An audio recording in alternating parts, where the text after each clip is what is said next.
Okay, welcome everybody. We are in chapter 4, and we are cruising right along.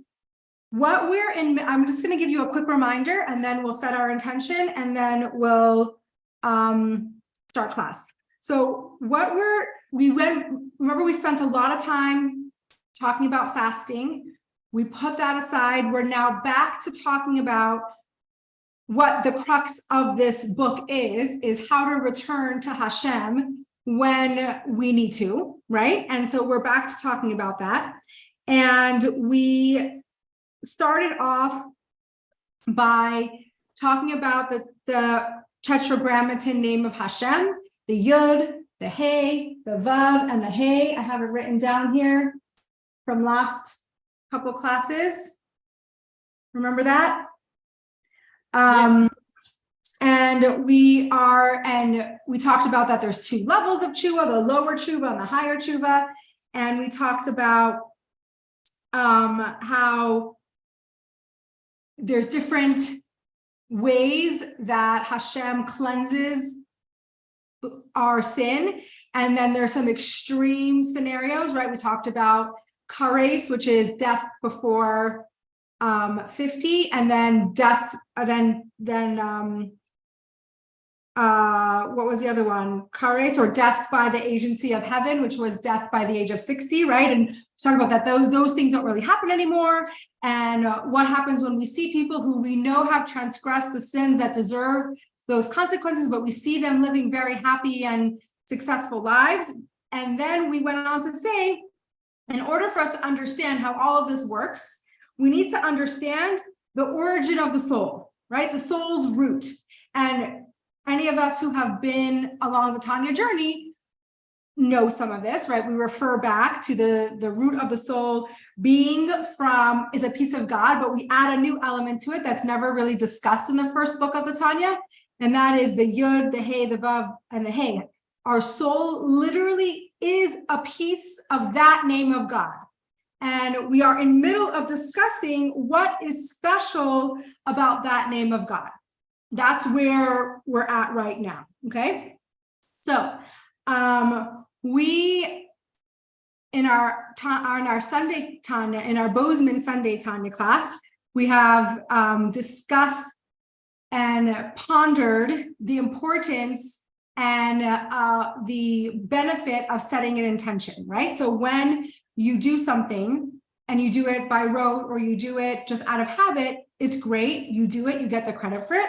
But how much more so when you do it with intention, right? And in Tanya, if you were with me when we did the first book of Tanya, we talked about this, and I think it's in the 40s chapter, we talked about good deeds, doing mitzvahs, right? You create a dwelling place for Hashem when you do a mitzvah, full stop, right? When you do a mitzvah, you create a dwelling place for Hashem. The question is, what kind of dwelling place, right? The more intention and the more focused you are when you do a mitzvah, the more beautiful, warm, light the house is, right? Why am I bringing this up? Is because we decided we're going to set our intention before we start Tanya class, because we're all here studying Tanya for an hour, right? We're setting our time. It's a big deal. We're setting an hour to study, and we get a ton of credit for that. But how much more so if we set the intention before class and we recognize that when we are learning during this hour, we are connecting with God, the most potent, pure form of God. Because Torah and mitzvahs come from the part of God before it went through constriction, before it was concealed. So when we study, we are directly connecting with the part of God. I have all my little scribbles here. That's way before the world came to be. Okay? So have that in mind. Think about that. Be intentional about that while we're studying Torah, that this is what we're doing. We're literally connecting to the most precious part of Hashem. So you can close your eyes for a second, sit with it take a deep breath. Excellent. Now we can start. Okay. So we are quite in middle of a conversation from last week. And we started talking about the difference between blowing and speaking. Does this ring a bell? Yeah. Okay. So what does it say? The verse says, God blew into his nostrils the breath of life. What does that mean? That Hashem created humans with his breath. Why is that significant? Because in contrast to the rest of the world and the rest of creation was created through speech, right? And God said, let there be light, and there was light. It was created through speech. Now, what's significant about that is that when you use that breath, right? And I always give the same example, like when you blow balloons, right? You can't, if you have kids who and they bring you a bunch of balloons to blow, or you're blowing up an inflatable beach ball, right? Like it takes a lot of energy. You get tired faster because it's coming from your insides, your kishkas, But when you speak, you have a lot more, like you can speak for a lot longer than you can blow. So what does that show us? That blowing is a much more inner. It's a lot more, I'm missing my words. It comes from the inner part of you. It's not surface level. It's not superficial, right? So while obviously the Tanya always reminds us that obviously God doesn't actually physically blow and he doesn't physically speak, but we use these terms so we can understand in our finite brains, right? That this is important because what we're saying is that our soul is coming from an inner part of Hashem, right? A much deeper part of Hashem versus the world and any other creation that's coming from a more surface level of Hashem through speech. Now, why does the world have to be through speech? Because speech, if you remember, we spoke about this, I don't remember when, but we did speak about it, that speech is interesting because it reveals and conceals at the same time, right? Speech reveals our thoughts, right? But it also conceals our thoughts, right? Like it's revealing, but it doesn't reveal everything, right? It can be revealing and concealing at the same time. So the world, because it's more superficial, because it's a world that conceals God, right? We don't always see God in this world. It just depends on how we choose to live. Then it had to come from a more superficial part of God, because if it came from the innermost part of God, then it would be very hard for God to hide, right? Because it would be much more from his insides, right? And the other surprising aspect is that angels were also created with speech. Now you could think, right? Angels are angels, right? Angels sometimes are portrayed as holier than people. And because you guys are Tanya, fluent, that really angels, they outwardly are holier, right? Because they don't have free choice and they're always godly and they always follow God's will. But in essence, that makes it less holy because they don't have a choice. So when humans in this world choose God, then we're much holier than angels. And so angels are from the more external flow of Hashem. And that external level comes from the name of God, Elokim. You're all familiar with that name, right? Elokim. So Elokim is a more superficial name of God. Obviously, it's not superficial. It's just less depth. And Elokim is used a lot for judgment, right? On Judgment Day, or when God is being more strict or more, less giving, less like that. That's when we use the word Elokim.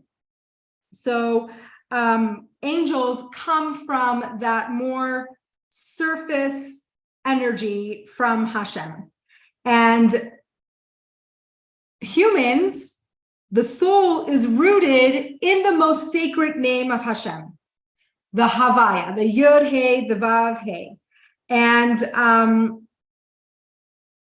that is on the path. The reason why we're discussing this is because it's very important for us to know our soul's origin and where it comes from. Why?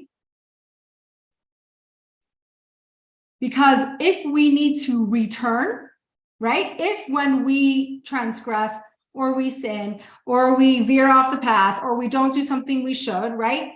We need to know where are we returning our soul to, right? If we don't know where our soul originates from and where it comes from, you can't really return, right? You'd be lost in how to get back to that spot. Just like, if you return a package, right? You get a package in the mail. How many times have you gotten a package as a gift and it doesn't speak to you and you're like, well, where do I even return this to, right? Most of the time you can't. You don't know where it came from.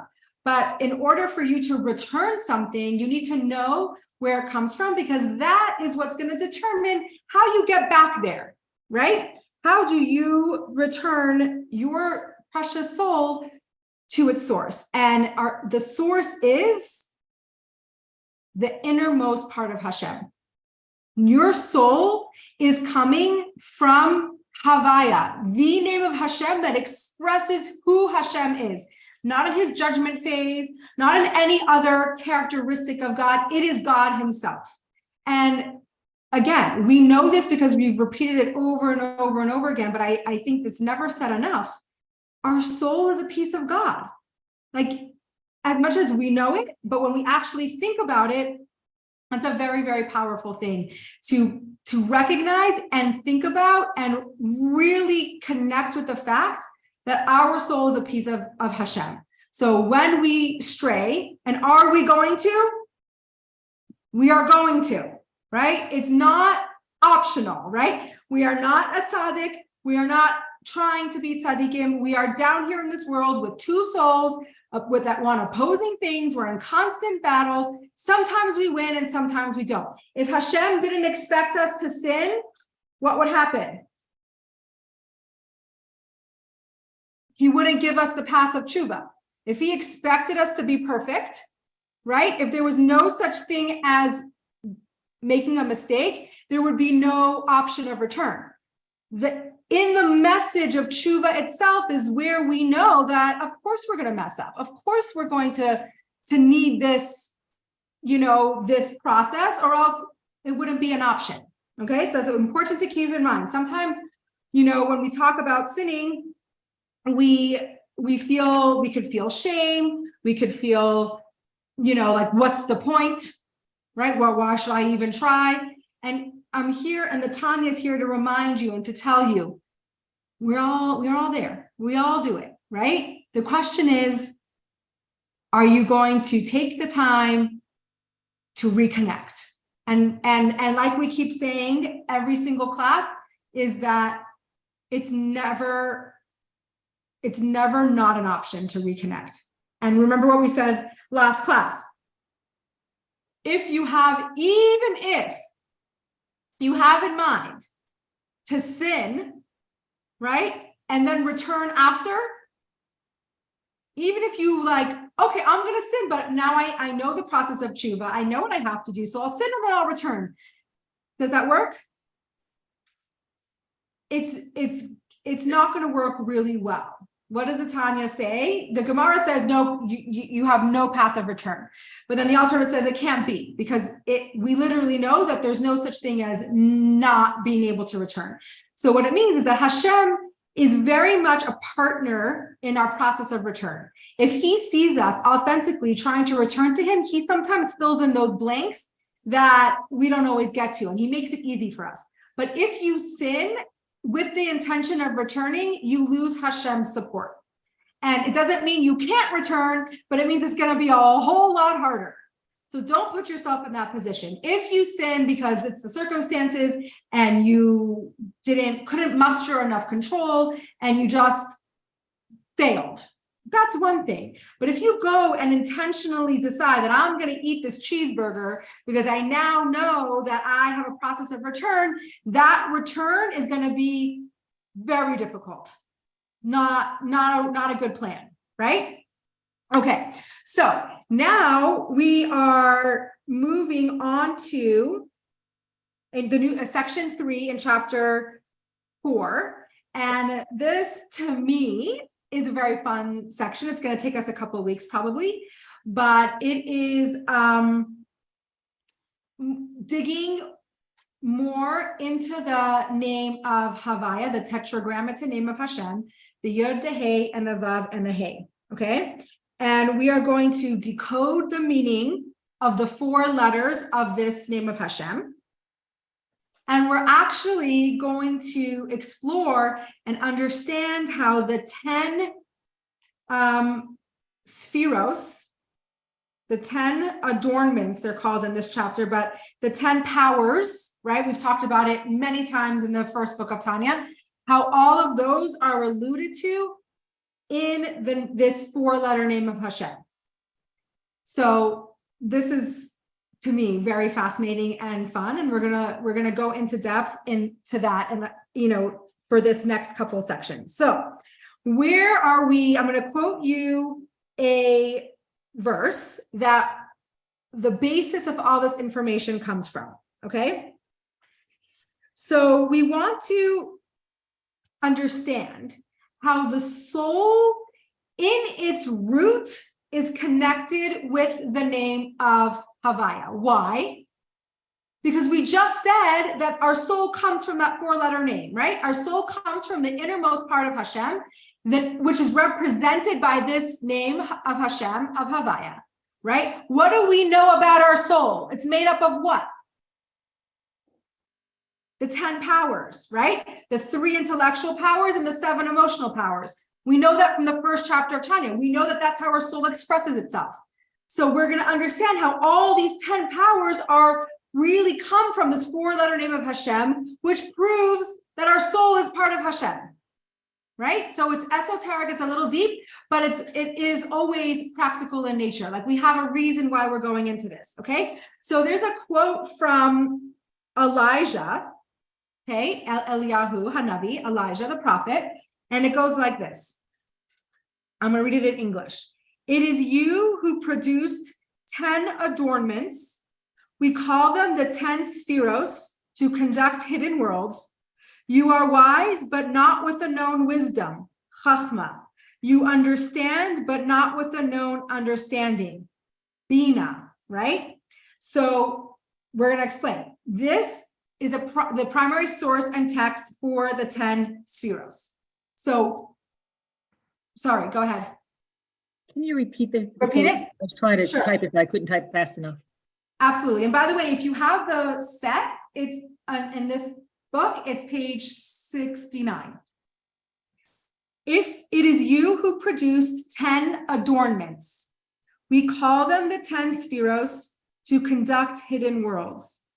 You are wise, but not with a known wisdom, which is describing what chachma is, and you understand, but not with a known understanding, bina.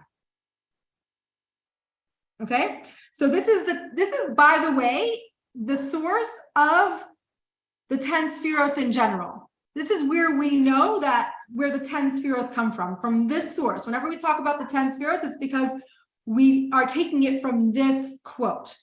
Now, before we even get into understanding how it's represented by the name, and we're going to go into a lot of depth, let's go through the 10 spheros, remind ourselves what they are.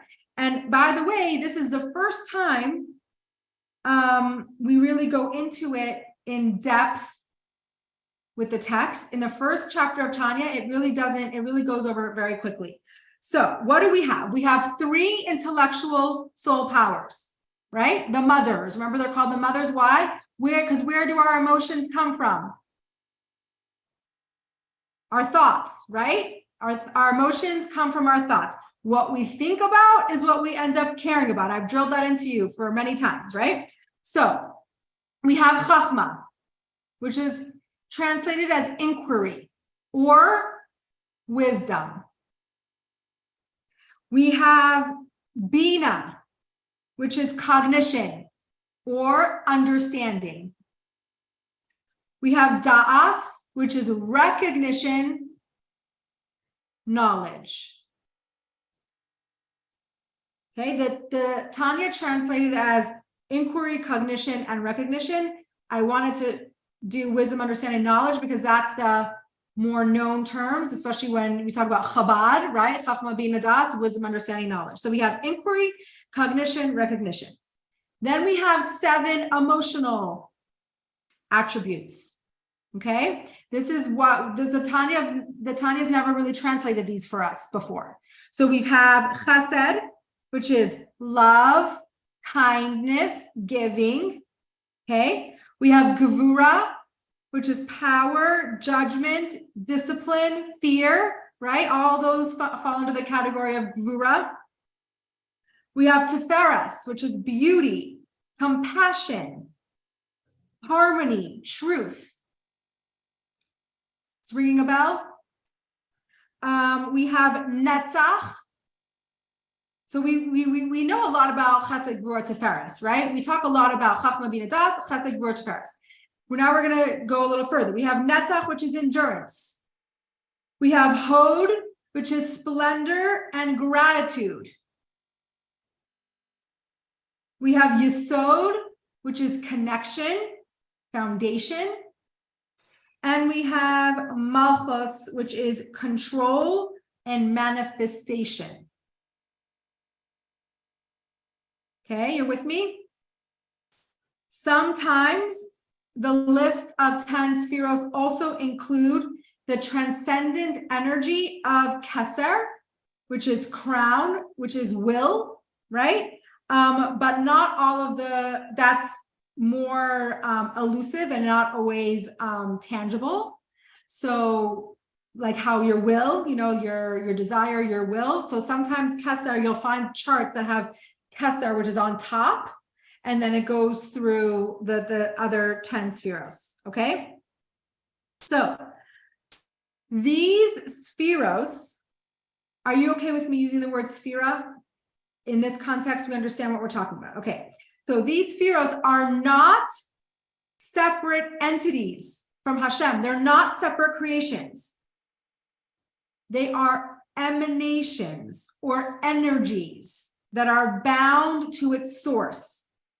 So what's a good example of that? It's like a flame that's in the burning coal. You know, when you see a coal that's burning and you can see the fire in the coal, but it's still part of the coal. That's what these spheros, these emanations, are to Hashem.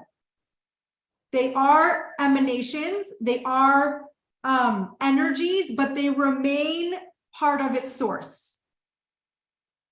It's pretty fascinating, no?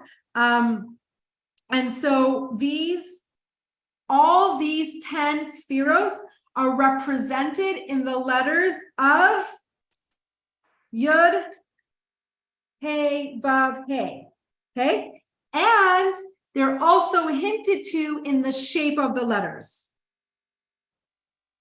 And we're going to talk about it, okay? So it wasn't this class that we talked about the Kabbalah of the Hebrew letters, or it was our other Tanya class? I don't remember. I always get confused. But there is something very, very profound and beautiful about just the energies of the letter of the Aleph base. It's obviously everything in Judaism is intentional. So even the letters and the way they're shaped teach us and give out energy. So we're going to understand how all those 10 spheros are alluded to in the letters of Hashem's name and alluded to by the shape of these letters. And it's important. Why? Because our soul reflects these 10 emanations of God, right? God has these 10 powers, these 10 emanations. Our soul is an exact reflection of Hashem. So we have those 10 powers and those 10 energies. For us, they're actually practical, and they're the way our soul expresses itself. For God, they are more elusive, but our soul is made up of these 10 powers. So by understanding how they come from the name of God just brings home more and more intensely how our soul is really all intertwined with Hashem. Okay, so how are we supposed to accept and believe that 10 energies are being represented in 4 letters? Okay, like that seems like a stretch. 10 energies were being represented by 4 letters, and by the way, 2 of these letters are the same. There's 2 A's in here. So the rest of this section is where we're going to devote to explaining this code, right, in detail. It's like a code, right? Now, you know how we sometimes talk about like Hasidus being like the inner workings, the secrets of the Torah?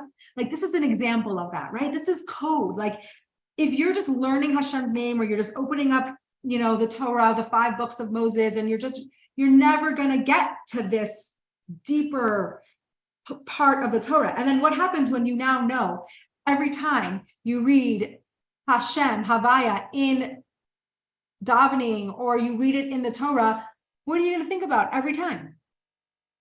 First of all, you're going to think about a lot of things. You might not be able to think about all the things every time you hear that word, but you're going to think about probably, oh, my soul comes from that name. Oh, secondly, wow, like this name, this 4-letter name packs a big punch, right? It holds a lot of information in this name. And all of a sudden, it's going to hold a lot more meaning in just knowing, right? So the secrets of the Torah are, intellectually stimulating, but also really powerful in our mundane lives. That was a digression. Now, okay. So these spheros are both found in the divine, right, in Hashem, and in our human soul, right? And when we identify the human experience that's associated with any of these 10 powers, it helps us imagine how that energy manifests for Hashem. So by understanding our own energies and by understanding, what does it mean to access the attribute of kindness? What does it mean? What does it look like when we access the attribute of fear? What does it look like when we access the attribute of gratitude, of endurance, right? Of foundation, right? All these things.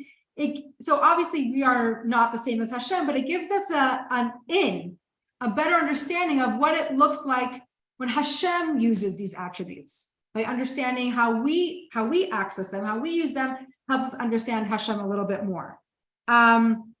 Okay, so the first letter of, I thought about my office very intentionally to have these cabinets be a whiteboard too. But what I didn't realize is that it's too far and it doesn't show up enough. So it didn't really pan out. My intention was good. So now I write things on papers and I show you. But the first letter of the Tetragrammaton is Yud. I'm going to draw it for you. But my drawing is not great. It doesn't really look like a Yud. Yikes. Let me try again. Okay. You want to see in the book, it draws it for you in the book. Okay, that's a Yud that we're going to be talking about. Okay, so the first letter is Yud, which is really the smallest letter. Okay, it's the smallest letter and it barely really shows up. The reason why we even give it a form is because it needs to have a form, but it really has the smallest form possible. It's really just a little point, okay? And the Yud represents Chachma, okay? Which Chachma starts at a totally concealed state, and then slowly, as it's developed, starts to have shape and form, right? As it goes through that intellectual process. So if you remember, not all of you were with me when we did the first book of Tanya, but if you remember in chapter 3, way back in chapter 3, we talked about Chachma quite a bit.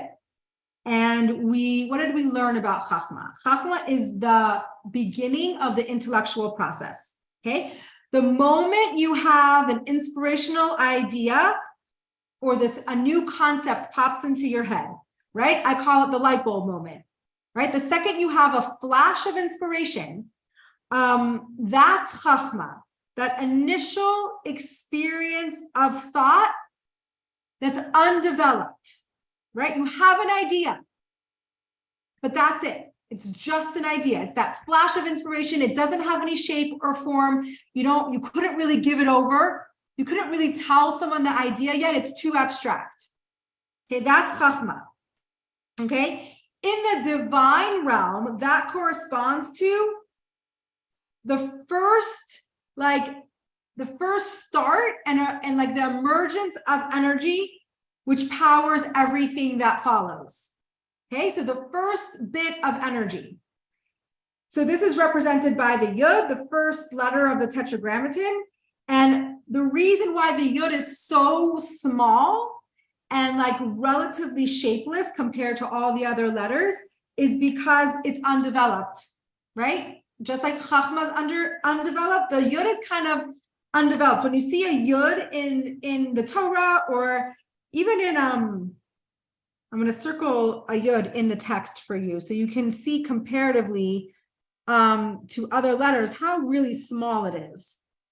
I'm going to circle it right here. So here, this is a Hebrew word, right? That second letter is a Yud. You see how tiny it is compared to the other letters? It's because really it's an undeveloped thought. It's a flash of inspiration. It's the start of energy.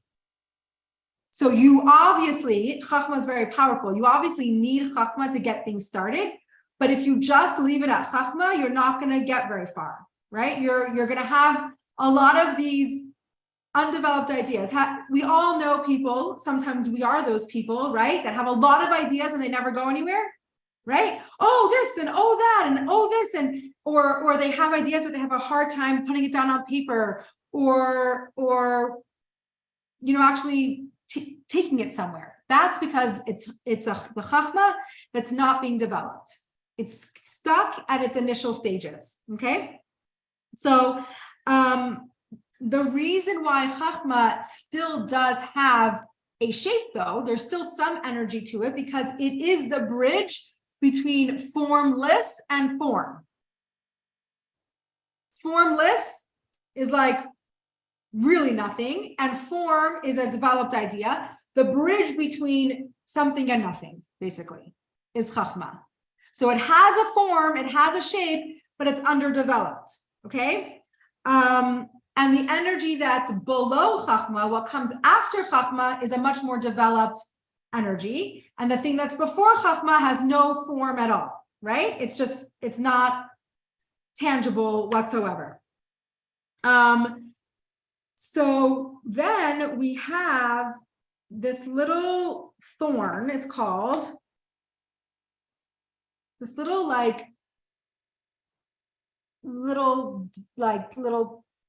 crown, this little thorn on top of the Yud. That is, remember we talked about that keser, right? That crown. So that hints to this divine will, which transcends Chachma.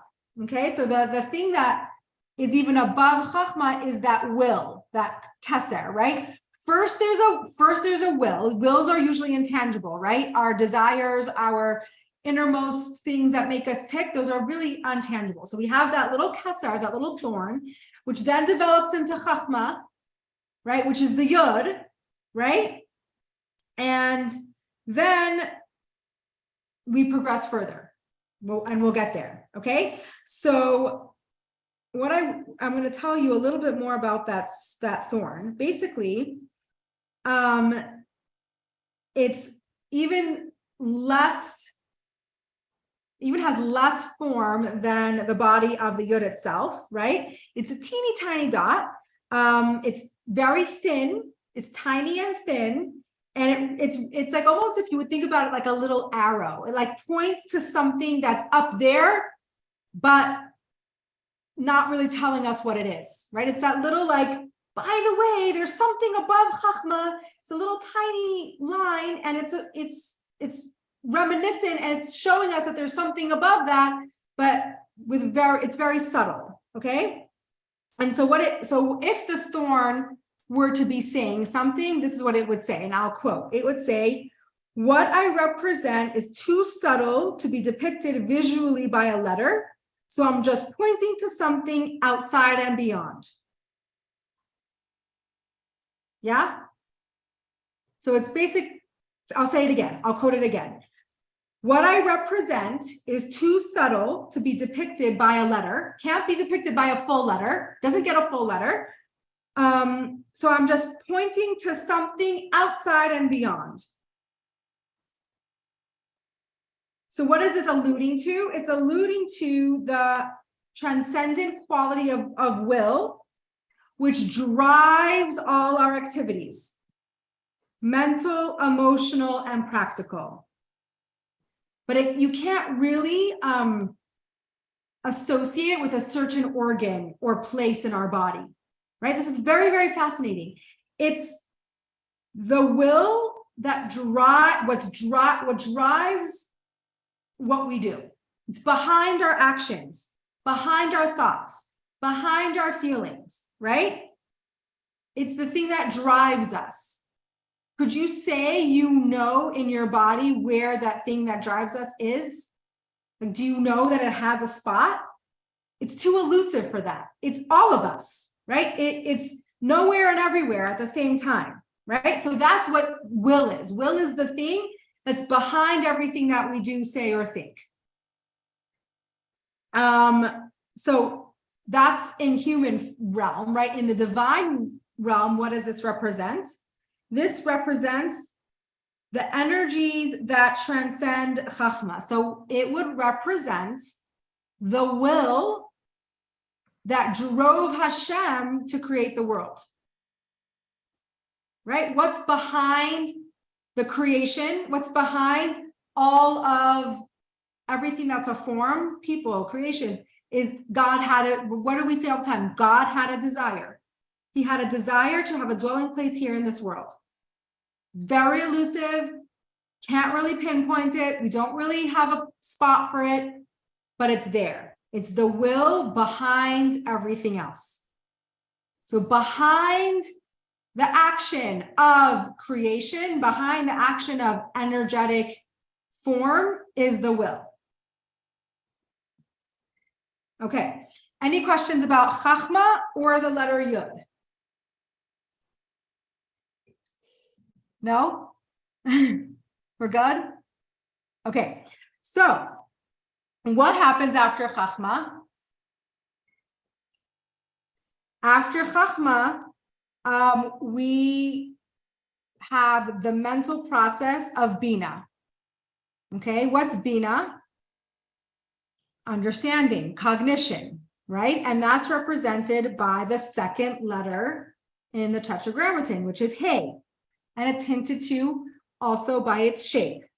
Okay, so firstly, Hey, in its shape, also hints to Bina because it is a fully developed letter, right? We have Hey. That is takes up a lot more space and way more developed than that tiny little Yud, right? So that this represents the outward expression of a concept, right? As this thought becomes clarified and understood, becomes more developed, you understand it more. It has more shape, it has more form, right? It starts to be tangible. You can start talking about it, you can start discussing it, becomes a developed idea, right?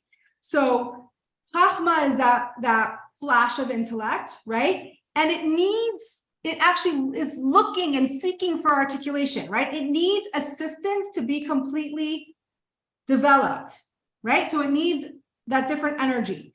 The faculty of Bina is cognition, represented by Hey.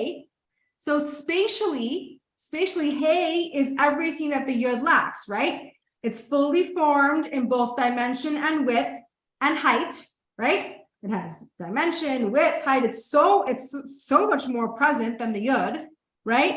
And that represents this ability to really flesh out an idea, to explore, to think about, to develop, to make the flash of inspiration an actual developed idea, okay? So Bina absorbs the spark of Chachma, shapes it, refines it, systemizes it, organizes it, characterizes it, right? And that is what you call a developed idea, okay? I'm actually going to spend a little bit more time on Bina. We don't have that much time left, but I want to, I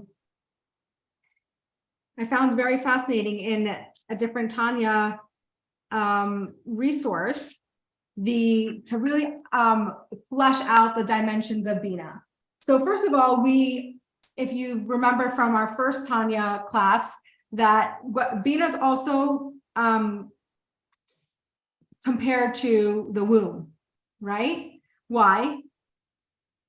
Because it's a gestational period, right? You have the Chachma, which is inception, right? And then we have Bina, where the fetus develops and grows and incubates, and right? So Bina is this indicative of this intellectual process of a womb, right? You can ruminate, you can think about, you can develop, it takes time, it grows, right? So that's another characteristic of Bina. But I read this interesting excerpt from the Steinsaltz Tanya, and it's a footnote. So this is not from the actual text, but it's delving into this concept of Bina a little bit more. And I thought it was really fascinating. So, and then that's probably where we'll stop for today. Bina has 3 dimensions, okay? So this idea of Bina, which is cognition, has 3 dimensions: depth, breadth, and length, okay? When you understand something in depth, what does it entail? It entails grasping the root of the issue, right? Its source, its origin, and its cause, right? So when a person is said, when you can refer to someone and they say, we've all said this about someone, right? They have a deep grasp of the issue, right? When someone has a deep grasp of the issue of any given topic, what does that mean? It means he understands the roots and the reasons underlying the subject matter. Makes sense, right? So that's depth. A breadth of understanding entails the ability to expand the idea, so this point of comprehension, to many different areas of knowledge. So you take this idea and you're able to expound on it and compare it and use it to other parts of your knowledge, right? It's the ability, okay, so that's breadth, okay? So to be able to really expound on the idea and apply it to different parts of your knowledge. The length refers to the ability to communicate an idea in a more basic manner. So what does that mean? It means to bring it down to a lower level so anyone can understand it. Okay? So we have the depth, right? Really understanding the root of the issue, the origin, the cause, right? That's understanding the depth of the knowledge. You have the breadth, which is really able to expound and to understand it and to apply it to other situations. And then you have the length, which is where you can consolidate and you can give over in a way that everybody can understand. 3 parts of cognition, okay? So each of these dimensions really require an expertise of its own, right? Some people develop only one of these faculties to its fullest, right? And while the other parts of Bina remain undeveloped, right? So we all know people like that, right? Or you can even apply it to yourself. We know somebody who's really smart and really brilliant and understands the depth of the topic, but cannot tell you about it, right? Cannot give it over in layman's terms, right? And we all know people that are really great at applying knowledge, being practical, right? Like taking what they know and applying it to other things. Maybe they don't know and grasp the full extent of it, and maybe they can't really give it over, but they're diverse in using the knowledge. And then we have people who are great at giving over things, maybe not as great in breadth. Usually I would say if someone's great at giving over something, they really understand the depth of it, or else it would be very hard to give it over properly. So you have to have a little bit of overlap, but there are people who really excel in one of these points, right? Then there are those who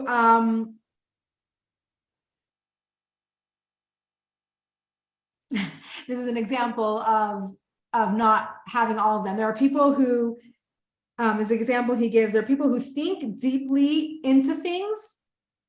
This is amazing, by the way, who think deeply into things yet fail to see the broader context. I mean, I feel like that's our world nowadays, right? Like we analyze, we think deeply about one issue, and we fail to realize that the broader context, or applying it in practicality, or understanding ramifications, or bigger picture, or not everything's black and white, right? Like I feel like I see that a lot these days, right? So someone like this can understand the root of the matter, but he doesn't understand the application of the idea in other areas and situations, right? And he's not able to follow its natural conclusions. Okay, I have a really big desire to bring a political example. I think I'm going to do it. We can handle it, right? Can we handle it? We can handle it. We'll find out. Rob is like, maybe. What I want to say, and okay, the problem is that this is recorded. So I am making a disclaimer, right? This is an example. It does not reflect, when it says this does not reflect the idea of the thought of the whatever. This is a good example, okay?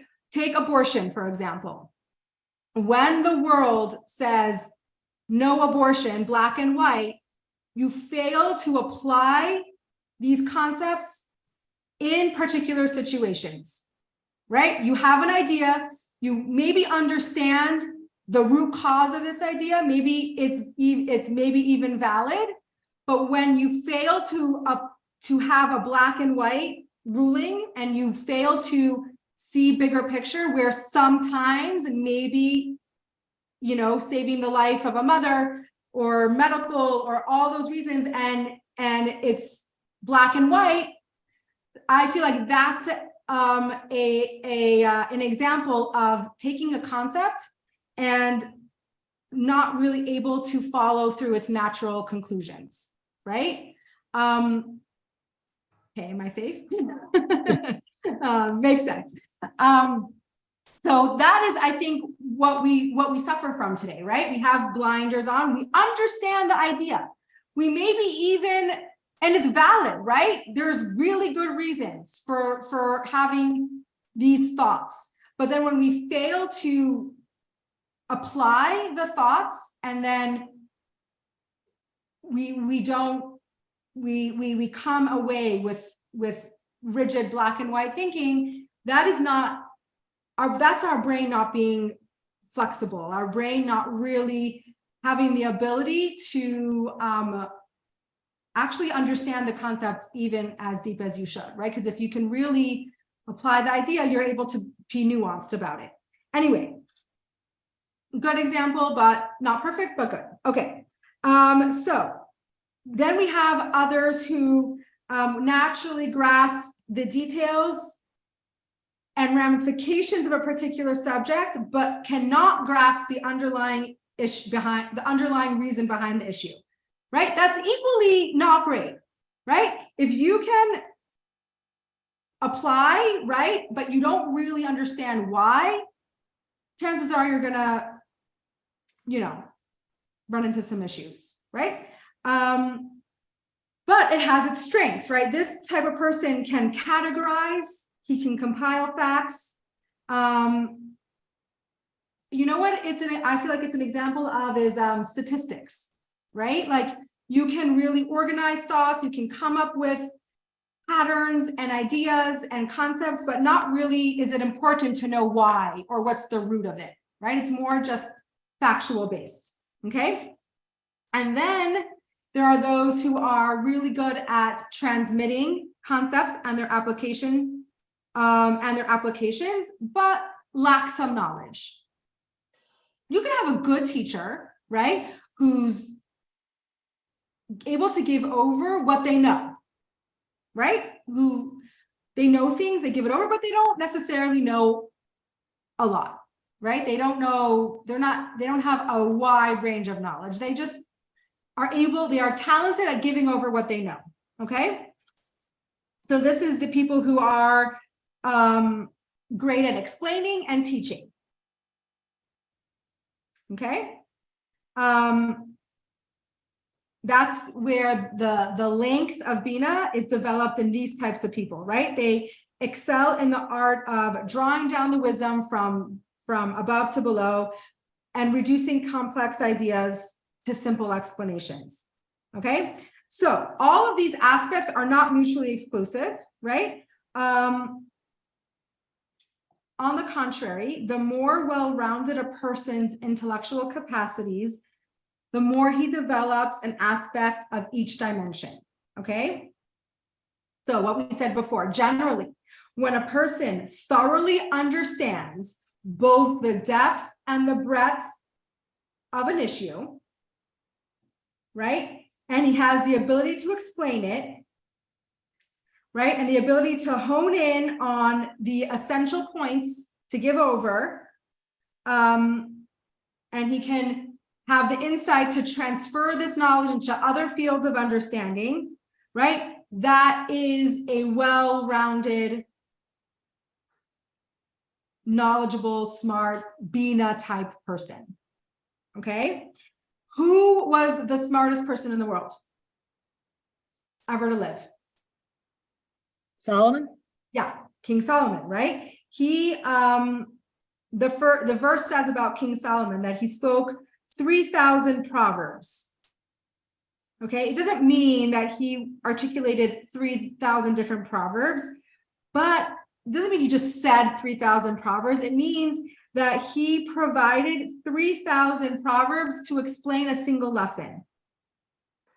Different metaphors, and each metaphor conveyed the same point in a different way and added different layers. And so it would reach different people, right? Because you know how sometimes we give multiple examples of an idea and some gravitate towards one over the others, that like one of them clicks is like, oh, that makes sense to me. And for another person, it's a different one. King Solomon had myriads and myriads and myriads of examples for one concept because he understood each and every layer of the concept and was able to give it over. So any person who was learning from him understood, right? So he was the wisest of all men, and he explained all of his knowledge, not only on a high level, but on every level possible, okay? And we give the example that this is like shining a flashlight into a deep well. The stronger the light, the further down it will reach, okay? So if the light touches the very bottom, then we know that the source of the light was very strong,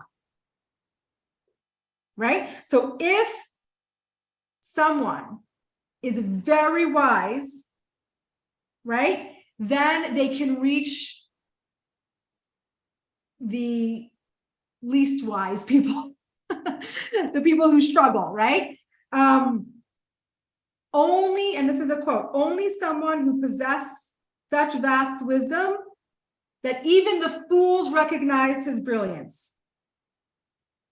That's the person that could be truly the wisest of all men. So it was known that King Solomon, even the fools, recognized how smart King Solomon was. Why? Because if you can talk to the fools and they realize how smart you are, that makes you the wisest of all men. So what's the point? The point is that if you are reaching the bottom, if you reach the bottom, the light has to be strong, right? The weaker the light, the less it travels, right? The stronger the light, the farther it travels, right? So when we've talked about this before, right? Like professors, right? If professors are in the clouds and their students can't understand a word they're saying, yeah, they're smart, but they're not smart enough to teach and reach people who are not as knowledgeable. Because in order to be really, really proficient and really understand the depth and the breadth and the length of an idea, you have to really understand it, right? And really be smart. So I just thought that was a really interesting analysis and like deeper understanding of the concept of Bina, because we can say, yeah, Bina, understanding, right? We take Chachma, it's what is developed and what we understand from this flash of inspiration, and that's Bina, right? But I thought it was interesting to really understand the different parts and what it takes to really understand an idea. And if we really want to be a well-rounded individual that understands things not in its just first dimension, we understand the depth, the breadth, and the length. And obviously we're not going to be able to do that on everything, and we all have our limited capacities, but it's, to me, interesting to, when you're learning something, to really try to hit upon each of those levels of understanding, because they all enhance each other and they all give it another dimension and another, depth. Right? If we understand things in more than one way, and if we can apply it to different situations and we can share it, that's the real assimilation of an idea. Okay, that's where we're going to stop for today. I'm just making sure I didn't miss out anything. I'm going to start right here. Okay, so we now understand the Yud, which is Chachma, right? The tiny little point. And we understand the Hey, which is Bina, which is a more developed understanding of the Chachma, which also is represented in how the letter is formed, because it's a more developed letter. Make sense? Okay. Any questions? We are going to continue on to figure out how all the other attributes fit in as well, but not yet. Okay. So let's do a quick meditation, because I did keep you to almost the end of class. Okay, take a deep breath. Exhale. Let it all out. We're not going to do box breathing this time because we don't have enough time, but I do want you to take a couple rounds of a big inhale and a deep exhale, okay? And when you are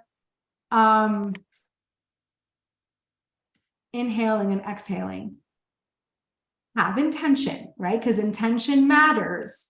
And if we can think about what we're doing when we're exhaling, it will affect our exhale. When we can think about what we should be doing in our inhale, it will affect the power of the inhale, right? So when we inhale, say it every time, you want to open up yourself, especially your heart center. You want to be open to receive whatever Hashem has in store for you, right? And when you exhale, you want to let go of any thought patterns or narratives that don't serve you.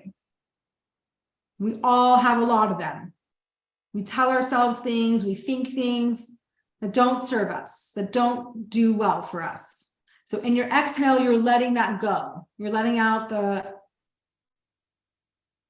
toxic stuff. Okay, so for about a minute, we'll do some deep inhales and exhales at your own pace. Inhale. And exhale.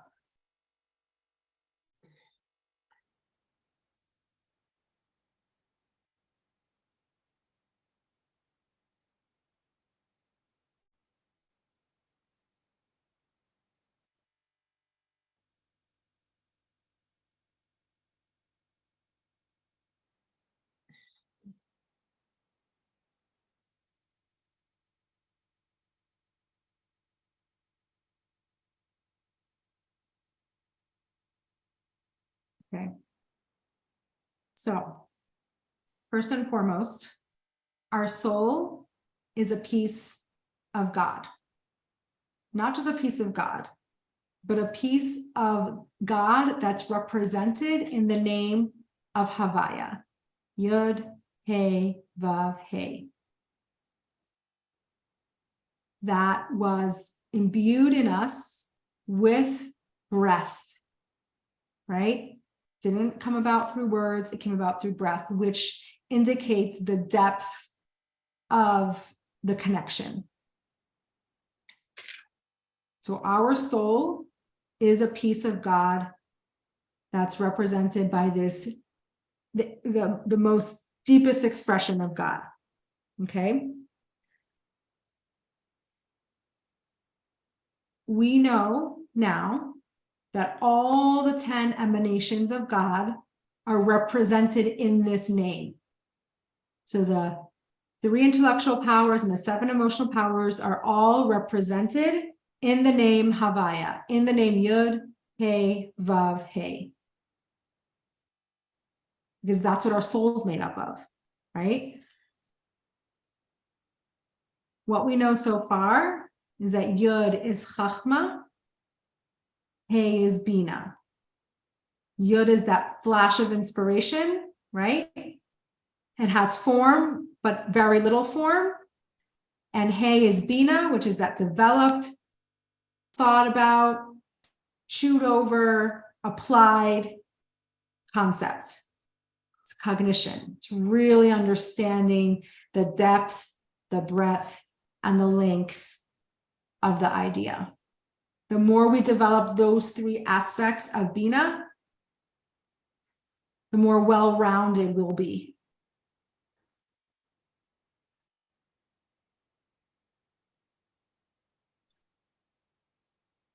How does this affect your service of Hashem?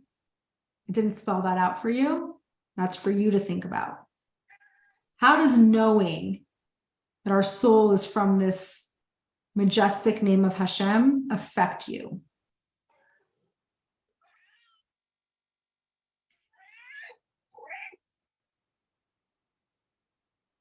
No right or wrong answer. If you don't know yet, that's great. Something to think about.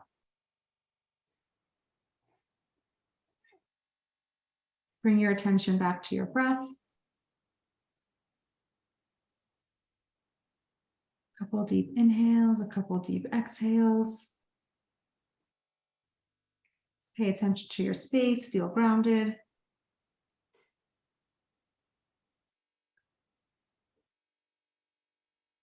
Bring your awareness back to the space that you're in. And when you're ready, you can open your eyes.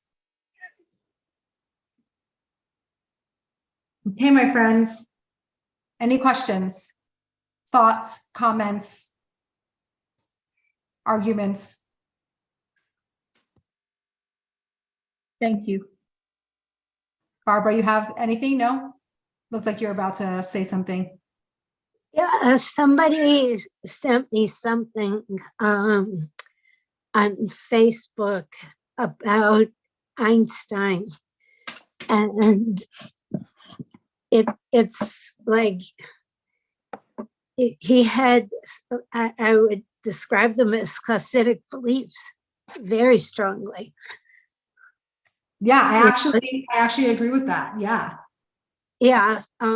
He was also into failure, right? Like every time you fail brings you closer to the right answer, right? Like that's a very Hasidic thought too.